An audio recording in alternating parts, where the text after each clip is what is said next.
오늘 이 시간 함께 은혜 나눌 하나님의 말씀은 시편 61편 1절부터 8절까지의 말씀입니다.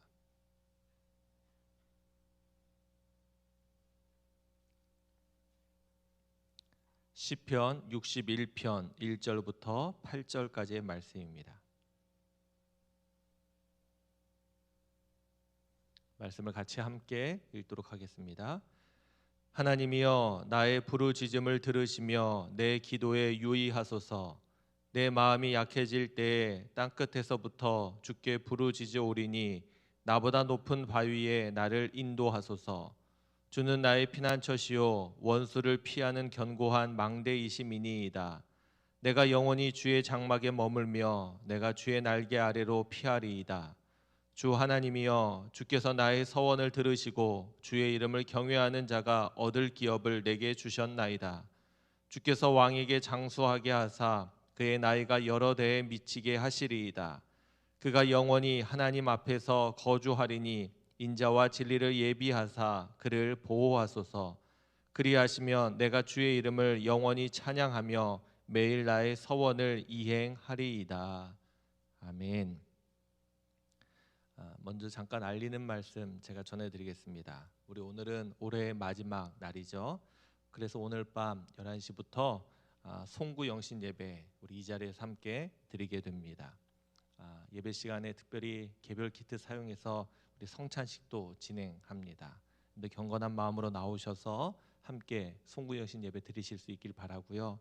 특별히 예배 전에 오시면 우리 말씀 카드 우리 나누어 드리는데 우리 오셔서 말씀 카드 받으시고 또 함께 말씀 붙들고 기도하시면 더 좋겠다 싶습니다. 송구영신 예배 자정 넘어서까지 진행되느라 내일 새벽 기도에는 따로 모이지 않습니다. 그리고 그 다음 날이 바로 주일인데 주일은 똑같이 1부, 2부, 3부 우리 신년 첫 주 예배로 드리도록 하겠습니다. 여러분들 잘 기억하시고 착오 없으시길 바랍니다. 제가 메일로 이렇게 구독하고 있는 한 목사님의 글이 있습니다. 거의 매일 어떤 좋은 글이나 묵상한 내용을 간단히 적어서 저에게 보내주십니다. 제가 친분이 있어서 아는 그런 목사님은 아니고요.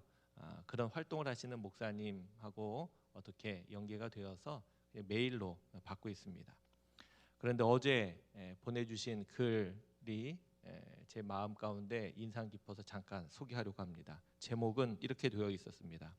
오늘은 오늘로써 마지막. 이런 제목의 글로 앞부분에 이렇게 잠깐 쓰여져 있습니다.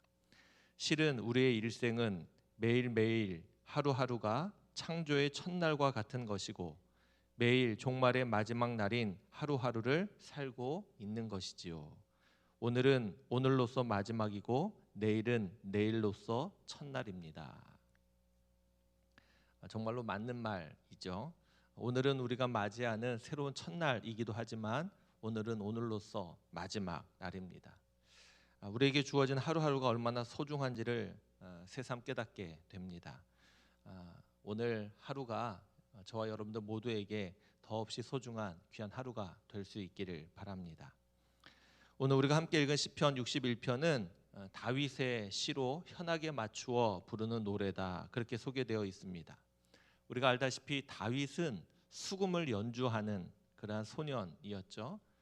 아마 음악을 매우 좋아했던 모양입니다. 그리고 시편에도 많이 다윗의 시가 기록되어 있는 것처럼 다윗은 하나님을 찬양하고 또 예배하고 또 하나님께로 영광 돌리는 일을 아주 중요하게 여겼던 사람인 것 같습니다. 우리가 알다시피 다윗은 사울이 악령에 하나님이 부리시는 악령에 들렸을 때 다윗이 가서 수금을 연주하면 그 악령이 떠나갔다, 그런 일화도 우리가 잘 알고 있죠. 그만큼 다윗은 수금을 연주하면서 하나님을 찬양했던 그런 사람임을 알고 있습니다. 다윗이 이렇게 연주했던 그 수금이라는 악기는 현악기입니다. 고고학자마다 이 수금이 어떻게 생겼는지 이야기하는 게 조금씩 다르긴 합니다. 그래서 어떤 사람은 하프처럼 생겼다라고 이야기도 하고 어떤 사람은 기타처럼 생겼다 이야기도 합니다. 아무튼 이것은 현악기인데요. 줄로 되어 있는 것을 이제 튕겨서 연주하는 그런 악기죠. 오늘 시편 노래도 그렇게 현악에 맞추어서 부르는 노래다 그렇게 말하고 있습니다. 근데 탈무드에 보면 이런 이야기가 있더라고요. 다윗은 잠을 잘 때마다 창가에 이 자신의 수금을 놓고서 잠이 들었다고 합니다. 그리고 바람이 불 때 이 현악이 흔들리면서 소리가 나면 하나님이 자신을 깨우는 거다 그렇게 생각을 하고 그 소리에 깨어서 그때 하나님의 말씀인 율법책을 읽었다. 그런 탈무드의 이야기가 있다고 합니다. 그런 이야기가 있을 정도로 다윗은 하나님 앞에 철저하게 집중해 있었고 하나님 중심으로 살았던 인물이 바로 다윗이었다. 그렇게 생각해 볼 수 있습니다. 그렇게 하나님 앞에 집중하고 또 하나님 중심으로 살았던 다윗, 그러면 그의 생애는 어떠해야 될까? 아마 하나님의 축복이 가득하고 또 하나님의 은혜가 가득한 그런 평안한 삶을 살아야 될 것 같은데 다윗의 인생은 한시도 그러하지 못했습니다. 늘 힘들고 어렵죠. 다윗이 지어서 불렀던 시편의 많은 노래들 가운데 많은 노래가 그의 아픔과 상처를 담고 있음을 우리가 볼 수 있지 않습니까? 우리가 오늘 함께 읽은 시편 61편도 그러합니다. 다윗이 안고 있는 아픔과 어려움을 하나님 앞에 아뢰면서 노래하고 있는 시편이기 때문에 그렇죠. 오늘 특별히 61편 안에는 그의 아주 간절한 마음이 잘 담겨져 있습니다. 1절, 2절입니다.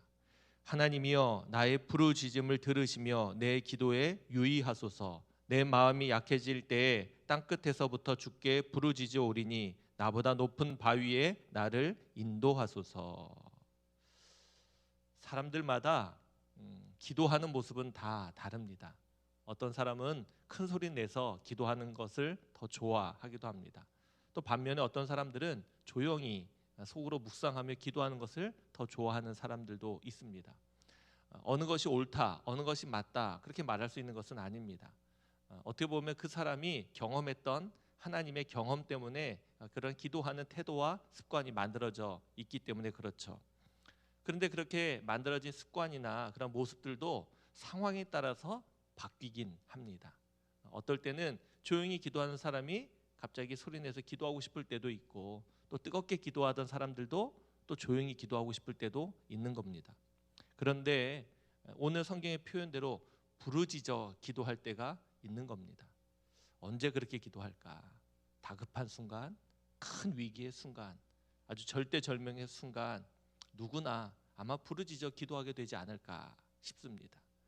우리도 모르는 사이에 우리가 소리칠 때 있지 않습니까? 깜짝깜짝 놀랄 때 우리가 비명을 지르거나 소리를 지르는 것처럼 우리가 부르짖어 기도할 때가 있다는 겁니다. 오늘 시편 1절, 2절에 보면 그러한 다윗이 하나님 앞에 부르짖어 기도한다. 그런 표현이 두 번이나 연이어 등장합니다.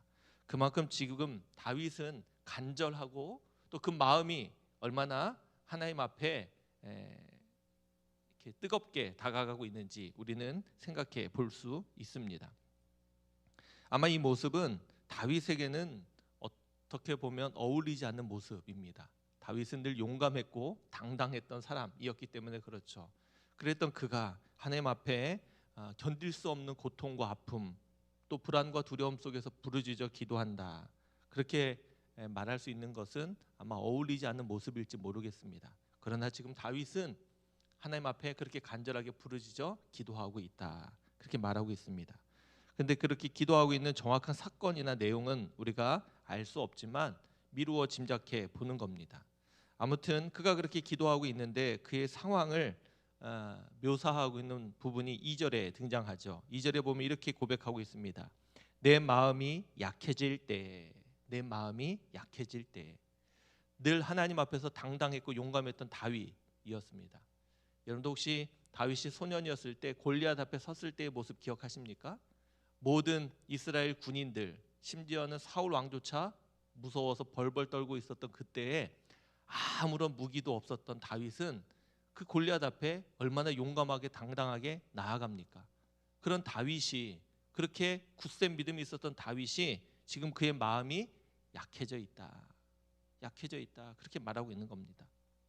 어떤 이유였을지 모르지만 그의 마음이 그만큼 힘들고 어려운 것을 우리에게 보여주고 있습니다.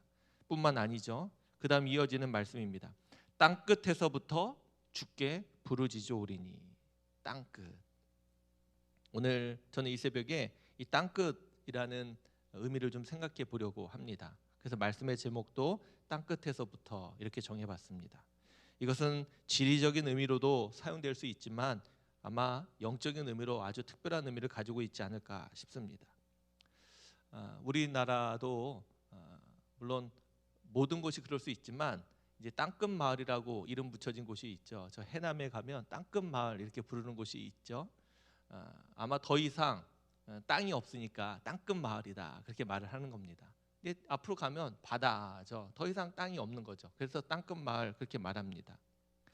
그런데 영적인 의미로 또 우리의 삶의 의미로 본다면 땅끝은 또 이러한 곳이 될 수도 있습니다. 예를 들면 과거 우리가 조선시대 때 보면 관료들이 잘못을 저지르게 되면 물론 그들의 목숨을 빼앗는 사약을 내리기도 하지만 많은 처벌 가운데 하나가 유배가 있습니다. 그들의 권세나 그들의 힘이 임금이나 이 나라에 영향을 미치지 못하도록 외진 곳으로 멀리 보내서 지내게 하는 것이죠. 그래서 그 당시 탐나 이렇게 말하는 제주도가 제일 멀리 보내는 유배지였죠. 이처럼 멀리 보내는 그곳, 바로 그곳이 땅끝, 그들에게 있어서 땅끝이었던 겁니다. 한때 과거 우리나라도 문둥병이라고 하는 나병이 많이 창궐해 있었는데 나병에 걸리는 사람들에게 있어서 땅끝이 있었습니다. 어디죠? 소록도입니다. 소록도. 나병 환자들에게 있어서는 그 소록도가 땅끝이었어요. 더 이상 갈 곳이 없는 곳, 가장 마지막에 갈 수 있는 그곳, 바로 거기가 소록도였습니다.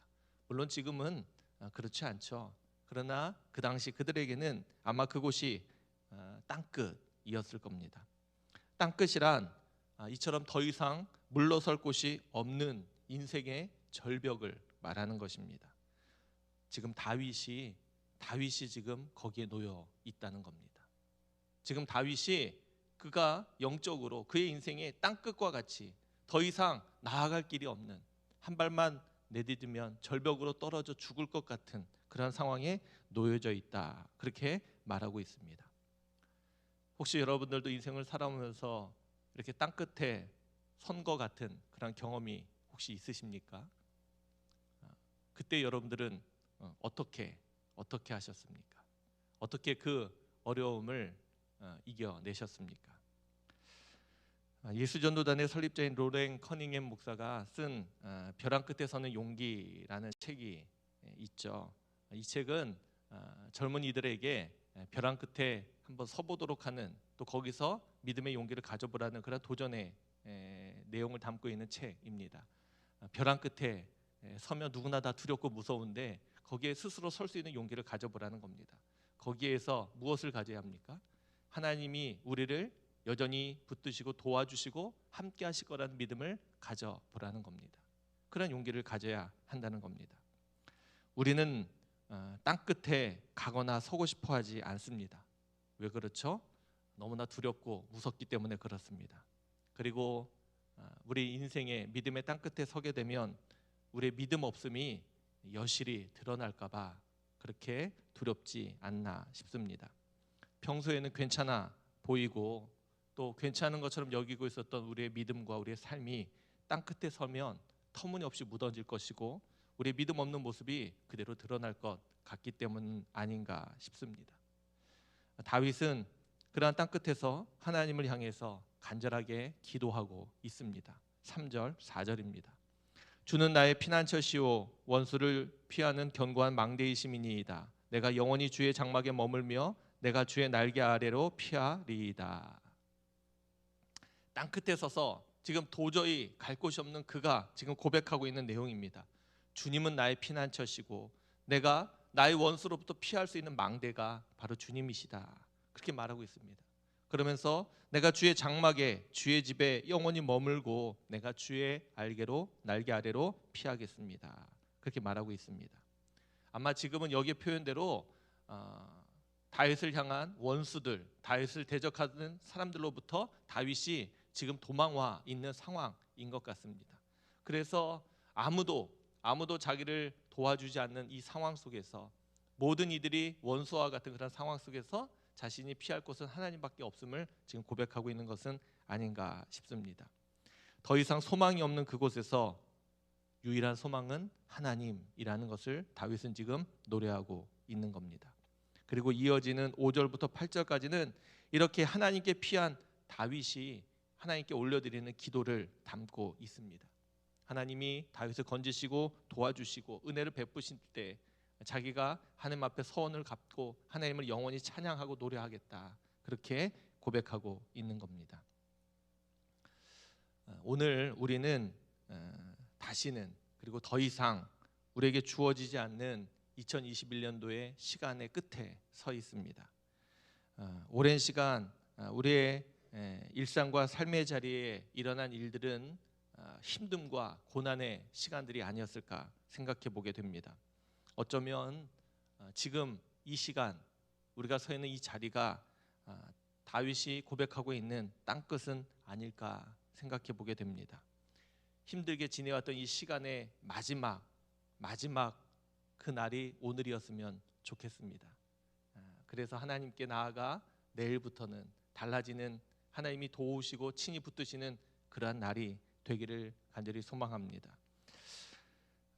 땅끝에선 우리들에게, 또 지금은 아니더라도 혹여나 앞으로 살아갈 동안에 이런 땅끝에 서는 경험을 하게 될 혹여나 분들이 계시다면 오늘 이 말씀을 꼭 기억하시길 바랍니다. 다윗이 그때 우리가 어떻게 해야 되는지 그 해답을 분명히 보여주고 있기 때문에 그렇습니다. 바로 하나님께 부르짖어 기도하는 겁니다. 할렐루야.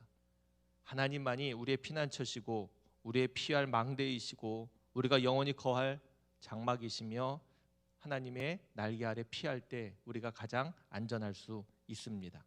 그리고 하나님께서는 그러한 우리의 부르짖음과 우리의 소원을 아시고 우리를 친히 보호하시고 돌봐주실 줄로 분명히 믿습니다. 혹시 지금 땅끝에 서 계십니까? 하나님께 피하십시오. 하나님께 기도하십시오. 하나님만이 여러분들을 건지실 유일한 분이심을 믿고 용기 있게 나아가십시오. 여러분들이 살아가는 날 동안에 혹시 이런 땅끝에 선 것 같은 절망적인 위기와 어려움의 순간이 있다면 오늘의 이 말씀을 꼭 기억하셨다가 그때 내가 그 말씀을 붙들고 하나님 앞에 부르짖어 기도해서 하나님이 정말로 나의 하나님이 되시고 나의 피난처가 되심을 경험하는 귀한 시간이 되시기를 바랍니다. 세상 사람들은 땅끝에 서면 더 이상 소망이 없다고 말합니다. 더 이상 가능성이 없다고 말합니다. 할 수 있는 것이 없다고 포기합니다. 그러나 우리들은 그 땅끝이 끝이 아니라 하나님이 우리를 친히 붙드시고 도우시는 새로운 시작의 자리입니다. 발을 내디디면 절벽 아래 떨어져 죽을 것 같지만 하나님이 그 날개 아래 우리를 품으셔서 안전하게 거하게 하실 줄로 분명히 믿습니다. 이 새벽 올해의 마지막을 보내면서 이 귀한 믿음, 이 귀한 고백을 담고 오늘 이 하루를 보낼 수 있길 바라고요. 우리의 삶의 자리 가운데 이 땅끝에서 경험할 수 있는 이 놀라운 하나님을 경험하며 살아가는 저와 여러분들 모두가 되시기를 주님의 이름으로 축원합니다. 틀림없이 여러분들에게 드리고 싶은 말씀은 이겁니다. 하나님은 결코 포기하지 않고 저와 여러분들을 사랑하십니다. 어느 자리에 있든지 어느 곳에 있든지 하나님이 지키시고 돌보실 것을 믿고 믿음 안에서 용기 내서 살아가시는 한 날 한 날 되시기를 주님의 이름으로 축원합니다. 기도하겠습니다. 우리 감사원금 이정님 권사님 드리셨습니다. 하나님, 힘들고 어려웠던 또 고단했던 그러한 한 해를 마감하는 오늘 이 날, 지난 시간들을 돌아보며 힘들고 어려움 가운데서도 우리를 돌보시고 이끄시고 하나님 그 고난 중에서도 하나님 빛나게 하셔서 여기에 세우신 하나님의 은혜, 하나님의 사랑을 기억하게 되기를 간절히 소망합니다. 그래서 감사하게 하시고 그 은혜와 사랑을 찬양하는 우리들 되게 해 주옵소서. 올 한 해의 마지막 날을 보내는 우리들 안에 특별한 마음 허락해 주셔서 오늘 하루의 이 시간이 더없이 소중하고 귀한 한 날 될 수 있도록 우리가 신실하게 또 진실하게 거룩하게 살아가는 복된 날 되게 해 주옵소서. 오늘 함께 읽은 또 하나님께서 우리에게 허락하신 귀한 말씀을 묵상하며 마음에 새깁니다. 하나님, 다윗이 인생 가운데 땅끝에 선 그러한 경험 가운데서도 하나님만이 그를 도우실 유일한 분이라 믿으며 하나님 그곳에서 부르짖어 기도했던 것 기억합니다. 그의 기도를 들으시고 하나님의 그를 붙드시고 도우시고 하나님 그에게 피난처가 되어주셨던 것 기억합니다. 하나님, 우리들도 우리들의 인생 가운데 땅끝에 설 때마다 하나님 이 말씀을 기억하여 하나님 앞에 부르짖어 기도할 수 있도록 인도하여 주옵소서. 그 자리가 땅끝이 아니라 하나님의 은혜 가운데 하나님의 거룩한 역사 가운데 다시 시작하는 처음이 될 수 있도록 하나님 도와 주옵소서. 하나님, 우리가 힘들고 어려울 때마다 더욱 주를 기억하게 되길 원합니다. 주를 바라보며 주 앞에 믿음으로 기도할 수 있는 우리들 되게 하시고 하나님 그 기도에 신실하게 주께서 응답해 주옵소서. 하나님, 오늘 이 새벽에도 귀한 마음을 담아 하나님 앞에 정성을 다해 하나님 예물을 드린 귀한 손길이 있습니다. 사랑하는 귀한 여종의 마음 가운데 그의 삶 가운데 또 그의 기도 가운데 주님 함께 해주시고 가장 선하고 좋은 것으로 채우시고 더하여 주옵소서. 늘 복된 삶, 은혜로운 삶이 이어질 수 있도록 축복해 주옵소서. 하나님, 한 해를 마감하는 이 날을 시작합니다. 함께 모여 기도하는 이 시간 우리의 기도를 주께서 신실하게 들어주시고 기도한 대로 살아가는 날 되게 하시고 기도의 응답이 나타나는 거룩한 한 날이 되게 하여 주옵소서. 오늘 밤에 사랑하는 우리 교회 모든 성도들이 함께 한 해를 마감하며 또 새로운 한 해를 시작하는 거룩한 시간 함께 예배하려 합니다. 귀한 예배의 자리 가운데 주님 함께하여 주시고 하나님의 큰 은혜가 풍성하게 드러나고 나타날 수 있도록 인도하여 주시고 한 해를 마감하고 새 해를 믿음으로 잘 시작할 수 있는 우리들 모두가 되게 하여 주옵소서. 하나님, 우리의 마음을 담아 기도할 때마다 하나님께서 그 기도에 신실하게 응답해 주시기를 원하오며 우리를 변함없이 사랑해 주시는 예수 그리스도의 이름으로 기도하옵나이다. 아멘. 하나님의 은혜를